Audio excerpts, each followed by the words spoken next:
Hello বন্ধুরা, তোমরা কেমন আছো? আশা করি ভালো আছো। আমিও ভালো আছি। আজ অনেক দিন পর, প্রায় অনেক মাস পর আজকে আবার তোমাদের সঙ্গে একটা মিনি ব্লগ নিয়ে চলে এলাম। তো দুটো মাস ধরে মাকে নিয়ে প্রচণ্ড একটা বড় দুর্ঘটনার মধ্যে কাটলো আমার দিন। তোমাদের সঙ্গে শেয়ার করতে পারিনি, কারণ আমি শেয়ার করিনি। কারণ হচ্ছে মা এত সুস্থ হয়েছিল, মায়ের একটা জয়েন্টের বল পুরো ভেঙে গেছিলো, জানো তো আমার মায়ের। তো সেই জন্য মা পুরো 1 মাস ধরে বিছানাতেই শুয়ে সমস্ত কিছু করছিল। তো সেই কারণেই সময় পাইনি। তো যাই হোক, আজকে তোমাদের সঙ্গে একটা খুব সুন্দর মন্দির শেয়ার করব বলে চলে এসেছি। তো কোন মন্দিরে যাচ্ছি জানো? সকাল সকাল ট্রেনও পেয়ে গেছিলাম তাড়াতাড়ি, বেশ সুন্দর। তারপরে দেখো, চলে এসেছি আমরা সকালে রানীগঞ্জে। তো কদিন আগে আমার এক বান্ধবী এসেছিলো মন্দিরটায়। তো দেখেছিলাম ওকে, আমি দেখেই তখন ফোনেই দেখেছিলাম। তো তারপর থেকে ওকে জিজ্ঞেস করার পরে ও আমাকে ঠিকানা বলে দিয়েছিল। তো সেই জন্য আমি আমার বরকে বললাম যে আজকে রবিবার, ছুটির দিন, চলো আজকে এই বাবাকে দর্শন করে আসি। তো সেই জন্যই জানো তো, খুব সহজ। আমার বাড়ি বর্ধমান। তো বর্ধমান থেকে রানীগঞ্জ আসতে মোটামুটি 1.5 ঘন্টা লাগে। তো স্টেশনে নেমে মাত্র 10 টাকা ভাড়া টোটো। তো টোটো করে চলে এসেছিলাম এই বাবার দর্শন করতে। তো এনার পুরো নাম হচ্ছে খাটু শ্যাম মন্দির, এখানের মন্দিরটার নাম।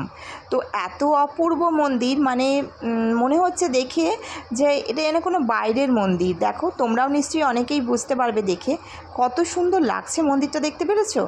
একদম সাদা দুধ, মনে হচ্ছে কেউ দুধ ঢেলে দিয়েছে, এত সুন্দর।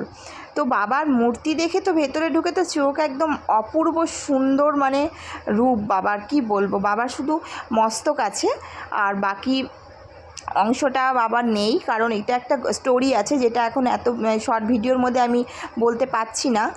এখানে এক জায়গায় রয়েছেন বাবা, আর এক জায়গায় রয়েছেন মা সীতা, প্রভু শ্রীরামচন্দ্র। যখন মন্দিরে এন্ট্রি করছিলাম তখনই রাখা ছিল প্রথমেই মন্দিরের ভিতরে, যেটা হচ্ছে আমাদের গনু মহারাজ, আর তার সাথে রাখা হয়েছিল আমাদের বড়পাড়া একটা ইন্দুর মহারাজকে। তো সেই জন্য খুবই সুন্দর লাগছিল দেখতে প্রথমেই। তো তারপরেই তো ঢুকেই তো দেখলাম বাবার অপরূপ মূর্তি। তারপরেই পাশের মন্দিরে রাখা ছিলেন প্রভু শ্রীরামচন্দ্র, মা সীতা, লক্ষ্মণ, এনাদের রাখা হয়েছিল। তো তারপরেই আমরা যখন আবার রাউন্ডে একটু ঘুরেছি তখন দেখতে পাচ্ছি আমাদের বাবা ভোলেনাথকে রাখা রয়েছেন, যেখানটা আরও সুন্দর দেখতে লাগছে। আর এই দেখো বন্ধুরা, কি সুন্দর অপূর্ব মূর্তি, দেখো আমাদের মা আর বাবা কি সুন্দর দেখতে লাগছে, একসাথে জুটি করে বসে রয়েছেন ওনারা। তো যাই হোক, পুজো দিয়ে নিলাম। এখানে পুজো দেওয়ার ব্যবস্থাও খুবই ভালো, খুবই ভালো।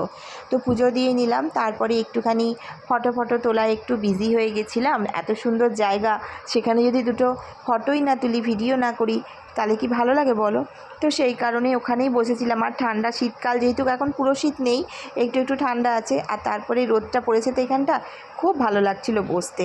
তো যাই হোক, বেরোলাম। বেরিয়ে দেখো, আমার ঘরের গোপু সোনার জন্য এই দেখো কি সুন্দর প্রিন্টের জামাটা কিনলাম, তার সাথে পালক দেওয়া একটা জিনিস, খুব সুন্দর দেখতে। তো এই দুটো কিনে নিলাম। তো বাড়ি গিয়ে আজকে সারপ্রাইজ করে দেবো আমার কানহাকে। তো খুবই সুন্দর হয়েছে না বলো জামাগুলো? তোমরা কিন্তু কমেন্টে জানিও, ঠিক আছে? তো এখন দেখো, সকাল বেশি বাজে না, তাড়াতাড়ি আমাদের দর্শন হয়ে গেলো, পুজো হয়ে গেল। তো আমার বর বললো চলো টিফিনটা খেয়ে নিই।